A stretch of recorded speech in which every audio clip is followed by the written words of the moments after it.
बिस्मिल्लाहिर्रहमानिर्रहीम। Dear students, अस्सलाम वालेकुम। फर्स्ट ईयर बायोलॉजी में लेक्चर नंबर 104 और 105 आज पढ़ेंगे।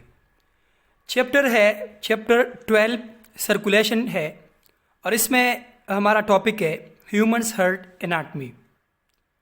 तो सबसे पहले अगर हम हार्ट को देखें तो हार्ट एक पंपिंग ऑर्गन है जो कि हमारी बॉडी ऑर्गन्स को और टिश्यू को ब्लड पंप करता है। ग्रीक में ये निकला है कार्ड से और इससे फिर एडजेक्टिव निकला है कार्डियम, तो ये कहते हैं हार्ट को। और लैटिन कोर एडजेक्टिव है इसमें कोरोनरी, तो जो कि हार्ट से रिलेटेड हो। सबसे पहले अगर हार्ट की प्रोटेक्शन देखें तो प्रोटेक्शन में सबसे पहले पेरिकार्डियम है, ये मेम्ब्रेन है पेरिकार्डियम।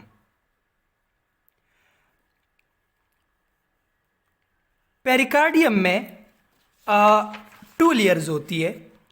एक लेयर इसमें फाइब्रस एक सैक है जिसकी 2 लेयर्स होती है। पहली लेयर है फाइब्रस टिश्यू से बना है, फाइब्रस टिश्यू, ठीक है, जो रेशे की तरह होती है।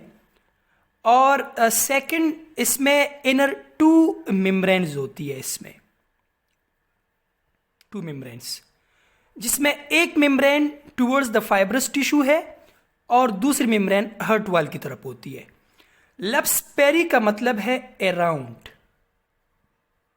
अराउंड, और कार्डियम ऑलरेडी मैं बता चुका हूं कि वो हार्ट को कहते हैं। तो ये मेम्ब्रेन ये एक इनइलास्टिक सैक है, इनइलास्टिक सैक। इनइलास्टिक सैक का फायदा क्या होता है? अगर हार्ट में ओवर फिल्ड हो जाए ब्लड से तो ये ओवर एक्सपेंड ना हो, ठीक है। तो इसको ओवर एक्सपेंशन से बचाने के लिए ये पेरिकार्डियम अपना रोल प्ले करती है, इसको to protect heart from over expansion, ठीक है। और लोकेशन देखे तो ये 2nd to 5th intercostal space, intercostal space, ठीक है। स्पेस जो रिब्स के दरमियान खाली जगह होती है उसको इंटरकोस्टल स्पेस कहा जाता है। तो 2nd स्पेस इंटरकोस्टल स्पेस से लेकर इसमें 5th इंटरकोस्टल स्पेस तक ये हार्ट है, ठीक है, लोकेशन है इसकी। और इसमें प्रोटेक्शन में सेकंड चीज आपको ऑलरेडी पता भी होगा कि रिब केज है, तो या इसको हम कहते हैं थोरेसिक कैविटी, तो ये भी प्रोटेक्शन करती है, रिब केज हार्ट की प्रोटेक्शन करता है, तो रिब केज है। हार्ट की जो शेप देखे तो शेप के लिहाज से हार्ट कौन शेप्ड है, कौन शेप। तो कौन शेप में जो एपेक्स है वो यहां पर है, ये इसका एपेक्स है। और ये जो बेस है ये हार्ट की ये बेस है, ये वाला पार्ट बेस, ये बेस को हम इसको बेस कहा जाता है। जो हम इसमें चैम्बर्स बनाएंगे तो पहले यहां पे हम हार्ट की यहां पे लेफ्ट साइड बनाएंगे और यहां पर मैं right side of the heart, ये आप ध्यान में रखें। तो इसमें फिर इसके बाद हार्ट वॉल है। तो हार्ट वॉल में अगेन यहां पे देखिए हार्ट वॉल, यहां पर यहां से लेकर ये तो पेरिकार्डियम है और इसके अंदर ये इधर पेरिकार्डियल फ्लूइड होता है, पेरिकार्डियल फ्लूइड, पेरिकार्डियल फ्लूइड। ये क्या करता है? अगर जब हम मूवमेंट करते हैं तो हार्ट की जो वॉल है अगर ये रिब्स के साथ ये रब करे तो इससे फ्रिक्शन पैदा होगी, तो ये पेरिकार्डियल फ्लूइड उस फ्रिक्शन को रिड्यूस करवाता है, ठीक है। यहां से लेकर यहां तक ये हार्ट वॉल है। तो हार्ट वॉल में जो सबसे पहली लेयर है इसको हम कहते हैं पेरिकार्डियम, एपिकार्डियम, ये है एपिकार्डियम, एपिकार्डियम। और ये यहाँ से जितना ये जो अंदर है इसको हम कहते हैं एंडोकार्डियम। एंडोकार्डियम। और ये दरमियान में जितनी जगह है ये है मायोकार्डियम। ये है मायोकार्डियम। मायोकार्डियम। तो एपिकार्डियम क्या चीज है? एपिकार्डियम को हम कहते हैं सिरस मेम्ब्रेन। सिरस मेम्ब्रेन। ये सिरस मेम्ब्रेन लफ्ज निकला है सेरम से, क्योंकि ऑलरेडी मैं बता चुका हूं कि ये है टुवर्ड्स पेरिकार्डियल फ्लूइड। पेरिकार्डियम के कैविटी जो है इसमें जो फ्लूइड है तो ये मेम्ब्रेन उसकी तरफ होती है, इन टच होती है, इस वजह से इसको सिरस मेम्ब्रेन। मायोकार्डियम ये मेन इसमें हार्ट मसल्स होते हैं, कार्डियक मसल्स। इसमें आपको कार्डियक मसल्स है और मोस्ट इंपॉर्टेंट लेयर है जो मसल जो हार्ट की, इसको मायोकार्डियम कहते हैं। और अंदरूनी जो इनरमोस्ट लेयर इसको एंडोकार्डियम, जो कि सारे मेम्ब्रेन्स के आप देख सकते हैं टोटल एरिया में है। इसको ये जो बनी है ना, इसको ये है स्क्वेमस एंडोथीलियल लेयर है। एंडो मीन इनसाइड, थीलियल मतलब लेयर है ये तो। और स्क्वेमस का मतलब फ्लैटन चिपटे सेल, जिसमें आपको सिंगल लेयर्ड है सेल होता है। ये ब्लड को फ्लो को, हार्ट के अंदर जो ब्लड फ्लो करता है उसको स्मूथन करता है। सही है। तो यहां पे आप देख सकते हैं जो मैंने मायोकार्डियम बनाई है लेफ्ट वेंट्रिकल की तरफ, लेफ्ट साइड पे, ये काफी थिक है, ये थिन है, क्योंकि लेफ्ट वेंट्रिकल ने ब्लड को पंप करना होता है टोटल बॉडी की तरफ, और इस जो राइट वेंट्रिकल ने ब्लड को पंप करना होता है लंग्स की तरफ, और लंग्स हार्ट के करीब होते हैं। तो इसको ज़्यादा जो पंपिंग एक्शन है इसका ज़्यादा होना चाहिए, क्योंकि यहाँ से ब्लड सारे बॉडी को जाएगा, तो लिहाजा इसके जो मसल्स है ये थिक होते हैं। ठीक है। अब आ जाए हार्ट के चैम्बर्स। तो हार्ट में जो लोअर चैम्बर्स है इसको हम कहते हैं वेंट्रिकल। वेंट्रिकल जो लफ्ज है ये निकला बेली से, पेट को कहते हैं। और ऊपर जो दो चैम्बर्स है इसको कहते हैं एट्रिया। एट्रिया का मतलब है एंट्रेंस चैम्बर, जहां पे ब्लड यहां से और यहां से दाखिल होगा। तो ऑलरेडी मैं बता चुका हूं जो लेफ्ट वेंट्रिकल है, तो ये वाला पार्ट है, ये लेफ्ट वेंट्रिकल हो गया, और ये वाला पार्ट जो है ये क्या है, ये राइट वेंट्रिकल हो गया। राइट वेंट्रिकल हो गया। सही है। अब आ जाए यहां पर देखें तो ये है लेफ्ट एट्रिया, ये है लेफ्ट एट्रिया, सिंगल को हम कहते हैं एट्रियम, और ये है राइट एट्रियम। राइट एट्रियम है ये। लेफ्ट एट्रिया में 4 पल्मोनरी वेन्स। ये क्या चीज है? ये पल्मोनरी वेन्स है। When any body vessel that carry blood towards the heart, वो बॉडी वेसल्स है जो कि ब्लड को हार्ट की तरफ ले आती है, उस वेसल को हम कहते हैं वेन। और पल्मोनरी वेन में ऑक्सीजनेटेड ब्लड होता है, क्योंकि ये ब्लड को ये वेन ब्लड लंग से हार्ट की तरफ ले आती है लेफ्ट एट्रियम में। ठीक है। तो यहाँ पे 4 पल्मोनरी वेन्स एंटर होती है जो कि ब्लड को लंग्स, दोनों लंग्स से लेकर यहां पर दाखिल करवाती है। आज यहां पर जो राइट एट्रियम है, राइट एट्रियम में 3, यहां पे देखिए जो राइट एट्रियम है चैम्बर्स, इसमें हमारे पास 3 टाइप्स की वेन्स होती है। ये है सुपीरियर वेना केवा, ये है superior vena cava. Superior vena cava upper half of body, जो हेड, शोल्डर्स और आर्म से डीऑक्सीजनेटेड ब्लड को कलेक्ट करके राइट एट्रियम में दाखिल करवाती है। और ये है inferior vena cava. Inferior vena cava lower half of the body, यानी लिम्स नीचे जो टांगे हैं वगैरह, यहाँ से ब्लड को लेके ये राइट एट्रियम में दाखिल करवाती है। तो ये इंफीरियर वेना केवा। इसके अलावा एक थर्ड इसमें वैन होती है, इसको हम कोरोनरी वैन, हार्ट को जो आर्टरी जाती है उसको हम कोरोनरी आर्टरी कहते हैं, और जो वैन हार्ट में जो ब्लड यूज होता है, जो डीऑक्सीजनेटेड ब्लड होता है, वो यहाँ पर राइट एट्रियम में कोरोनरी वैन के जरिए एंटर होगा। ये हो गया। अच्छा, फिर इसमें यहाँ पर और यहाँ से ये मैंने बनाया है, ये है ये एओर्टा है, एओर्टा, और ये है पल्मोनरी आर्टरी, पल्मोनरी आर्टरी है। तो एओर्टा एराइज होती है लेफ्ट एट्रियम से, यहां से डीऑक्सीजनेटेड ब्लड को बॉडी को पहुंच जाती है। एओर्टा के बिल्कुल स्टार्टिंग पॉइंट से कोरोनरी आर्टरी निकलती है जो कि हार्ट को ऑक्सीजनेटेड ब्लड प्रोवाइड करेगी।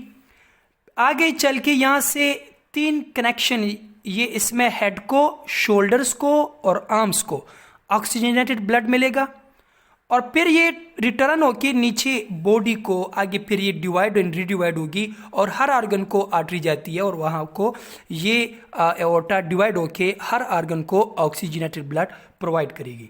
ठीक है, ये यहाँ से राइट एट्रियम के बेस से पल्मोनरी आर्टरी निकलती है। आर्टरी एनी वेसल है in the body that carry blood away from the heart, जो कि हार्ट से ब्लड को ऑर्गन्स की तरफ ले जाती है, उस वेसल को हम आर्टरी कहते हैं। तो pulmonary artery, pulmonary refers to the lungs, तो ये वो आर्टरी है जो कि हार्ट के राइट साइड से ब्लड को लंग्स की तरफ किस लिए, ऑक्सीजन लेने के लिए ले जाती है। जैसे ही ये यहाँ से निकलती है तो इमीडिएटली ये 2 पार्ट्स में डिवाइड होता है, एक पार्ट राइट लंग को और दूसरा पार्ट लेफ्ट लंग को जाता है।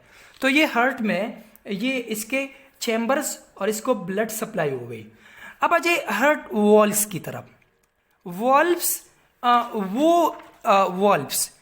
हार्ट वॉल्व्स वो स्ट्रक्चर्स है, जहाँ पर भी वॉल्व्स आते हैं तो ये वो स्ट्रक्चर्स होते हैं जो कि बैक फ्लो को प्रिवेंट करते हैं। ठीक है, तो हार्ट में 2 टाइप्स ऑफ वॉल्व्स होते हैं। एक होते हैं आर्टरियो वेंट्रिकुलर वॉल्व्स। तो आर्टरियो वेंट्रिकुलर वॉल्व्स यहाँ पे देखिए ये है, तो राइट साइड में आर्टरियो वेंट्रिकुलर वॉल्व, इसको इस वजह से कहते हैं क्योंकि ये एट्रिया और वेंट्रिकल के दरमियान होते हैं, इसके दरमियान ब्लड को कंट्रोल करता है। तो ये जो वॉल्व्स है ये तो जो राइट एट्रियम और राइट वेंट्रिकल के दरमियान है, इसको हम कहते हैं ट्राइकस्पिड वॉल, क्योंकि इसमें 3 फ्लैप्स है। फ्लैप्स मीन दामन। यहां पे मैंने इसका डायग्राम यहां पे दिखाई है, तो आप देख सकते 1 2 3 फ्लैप्स आपको इसमें मिलेंगे, इस वजह से हम इसको कहते हैं ट्राइकस्पिड वॉल्व।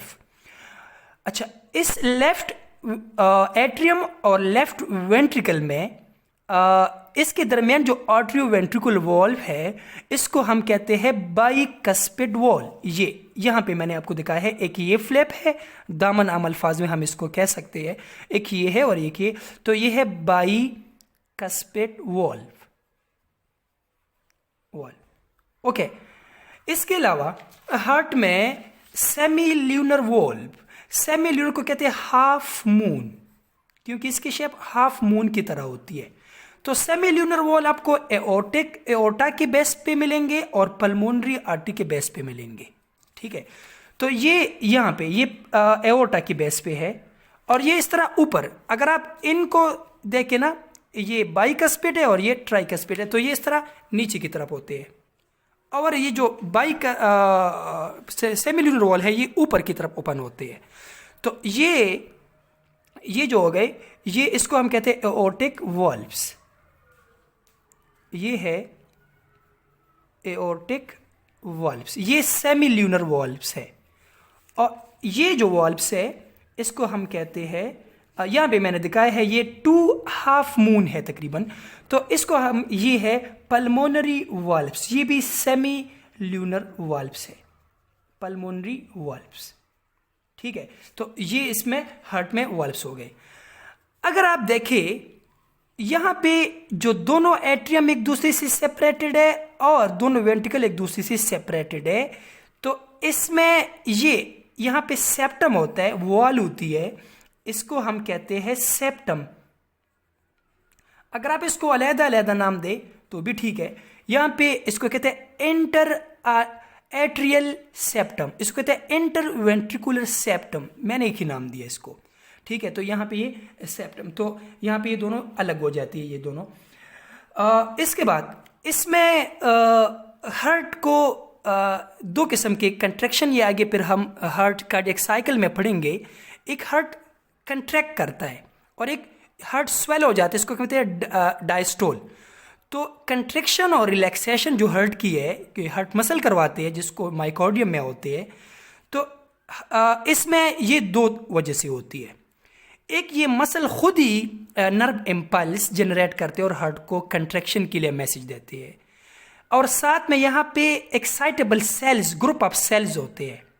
ठीक है, तो उसको हम नोड्स कहते हैं, तो ये इसको मैसेज देते हैं। ठीक है, तो मैं पहले स्टार्ट लेता हूँ यहाँ से, ब्रेन से ही मैंने शो करवाया है। ये इसको हम कहते हैं वेगस नर्व, वेगस नर्व। एक है पैरासिम्पथेटिक, ये है पैरासिम्पथेटिक, और एक है सिंपथेटिक। ये दोनों ऑटोनोमिक नर्वस सिस्टम्स है, ऑटोनोमिक नर्वस सिस्टम। और ये जो पार्ट है ब्रेन का, ये मेडोला ऑब्लांगेटा है, तो ये मेडोला है।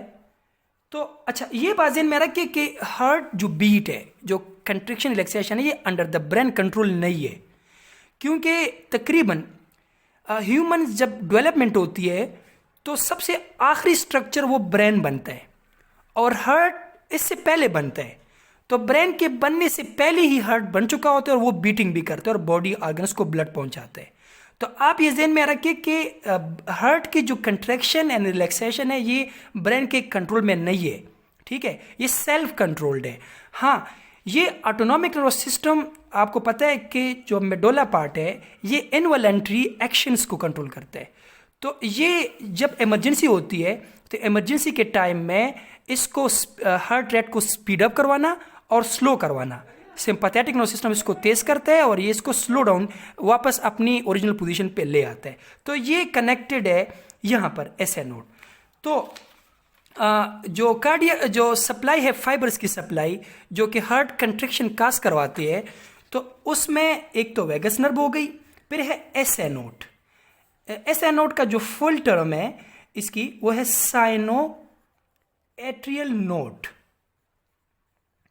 साइनो एट्रियल नोड, नोड कहते हैं ग्रुप ऑफ सेल्स को, और ये एट्रिया में, ये देखिए ये एट्रिया में ये ग्रुप ऑफ सेल्स है। और साइनो का लफ्ज इस वजह से कहते हैं क्योंकि अगर आप फिशेस में देखें तो उसमें एक्स्ट्रा चैम्बर होती है, इसको हम कहते हैं साइनस विनोसस।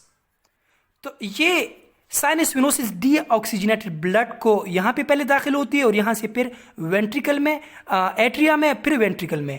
तो ये चैम्बर है जो इंसेस्टर्स है हमारे, उसमें एक्स्ट्रा चैम्बर होती है हार्ट की, तो यहाँ से एराइज्ड है, तो इस वजह से हम इसको साइनो एट्रियल नोड। तो यहाँ पे आप देख सकते हैं कि साइनो एट्रियल नोड है। यहाँ से एक फाइबर जो एक्साइटेबल सेल्स होते हैं, ये फाइबर निकली है, इसको हम कहते हैं बैकमैन्स फाइबर्स, बैकमैन्स फाइबर्स।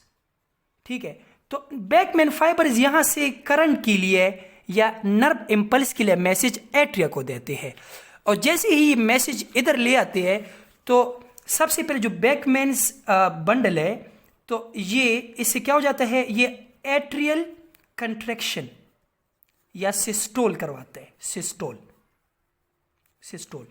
तो ये एसए नोड से बैकमैन जो बंडल है, ये एसए नोड से एट्रिया की तरफ नर्व इंपल्स को ले आते हैं, और इस वजह से जो ऊपर दोनों चैम्बर्स है एट्रिया, ये कंट्रैक्ट करेंगे। ठीक है, अब यहां पे देखिए ये दोनों कंट्रैक्ट हो गए। इसके बाद ये ये आप देख सकते हैं साइनो आर्टियल नोड, यहाँ पे ये एक और नोड है, इसको हम कहते हैं AV node. AV node, AV node की जो फुल टर्म है इसको हम कहते हैं एट्रियो वेंट्रिकुलर नोड। तो लब से पता चल रहा है कि ये जो हार्ट कंट्रैक्शन के लिए जो मैसेज था ये एट्रियम से वेंट्रिकल तक पहुंचाता है, यानी ये जो नोड है जिसको हम कहते हैं एवी नोड, ये कनेक्शन है between the atria and ventricle. तो इस वजह से हम कहते हैं इसको एट्रियो वेंट्रिकुलर नोड। तो यहां से करंट यहां पे आ गया, यहां से फिर ये इसको, तो इसका मतलब है कि पहले ये दोनों चैम्बर इकट्ठे ये कंट्रैक्ट करेंगे, इसको हम कहते हैं एट्रियल सिस्टोल, और उसके बाद यहां से इधर करंट और फिर यहां से इधर आने में तकरीबन 0.15 सेकेंड ये डिले होता है। इसका फायदा क्या होता है कि ये चैम्बर्स मुकम्मल यहां पे फिल हो जाए, इसके बाद ये फिर कंट्रैक्ट करेंगे। तो जब ये इसको यहां तक मैसेज ले आएंगे तो ये वेंट्रिकल कंट्रैक्ट करेंगे और ब्लड यहां से इधर और यहां से उधर जाएगा, जिसको हम वेंट्रिकुलर कंट्रैक्शन कहते हैं। ठीक है, तो ये अच्छा, तो साइनो एट्रियल नोड से एक और यहां पे देखिए फाइबर निकली है, इसको हम कहते हैं बंडल ऑफ हिस। डिस्कवरर के नाम पे है बंडल ऑफ हिस, इसको साइनो एट्रियल बंडल भी कहते हैं। ये यहां से करंट का या हार्ट के कंट्रैक्शन का जो मैसेज था वो नीचे सेप्टम में आगे लाती है। आगे इसकी दो ब्रांचेस होती है, एक राइट ब्रांच है, यहां पे देखें ये इसकी राइट ब्रांच है या राइट बंडल हम इसको कहते हैं, और ये इसकी लेफ्ट बंडल है। और लेफ्ट बंडल से तो यहां पे एपेक्स की तरफ ये मैसेज ले आते हैं, और यहां से फिर फर्दर ब्रांचेस निकली है, हम इसको कहते हैं पुरकिंजी फाइबर्स। पुरकिंजी फाइबर्स, तो पुरकिंजी फाइबर्स हार्ट कंट्रैक्शन के लिए जो मैसेज था उसको सारे वेंट्रिकल सेल्स को ये पहुंचा देते हैं और दोनों वेंट्रिकल पर कंट्रैक्ट करते हैं। तो कंट्रैक्शन में मैसेज ऐसे नोड से ऐसे नोड को हम पेसमेकर भी कहते हैं, क्योंकि ये कंट्रैक्शन यहाँ से स्टार्ट होती है। तो ये मैसेज देंगे बैकमैन फाइबर्स के जरिए दोनों यहाँ पे एट्रिया को, तो ये कंट्रैक्ट करेंगे, यहाँ से फिर मैसेज इधर आएगा एवी नोड को, और एवी नोड इसको देंगे बंडल ऑफ हिस को, और बंडल ऑफ हिस देंगे पुरकिंजी फाइबर्स को, और वेंट्रिकल पे वो करंट स्प्रेड हो जाएगा। और ये जो करंट है इसको हम फिर डिटेक्ट भी कर सकते हैं, ठीक है, ईसीजी में, तो वो फिर अलग टॉपिक है, उसमें फिर पढ़ेंगे। तो ये दोनों ये चैम्बर्स कंट्रैक्ट करते हैं। तो ये कंडक्शन फाइबर्स थे जो कि हार्ट्स को जाते हैं। ठीक है, तो अच्छा, अब आ जाए यहाँ पे मैंने बनाए हैं ये चीज़, ये यहाँ पर भी बनाए हैं और यहाँ पर भी बनाए हैं। इसको हम कहते हैं कॉर्डिया टेंडिनी। कॉर्डिया टेंडिनी, कॉर्डिया टेंडिनी इसको हम कहते हैं। तो या इसको टेंडिनाई कॉर्ड्स भी कहते हैं हम। कॉर्डिया टेंडिनी यहाँ पे आप देख सकते हैं, ये वाले है, ये कॉर्डिया टेंडिनी है, और ये जो है ना ये है पेपिलरी मसल्स है, ये पेपिलरी मसल्स है।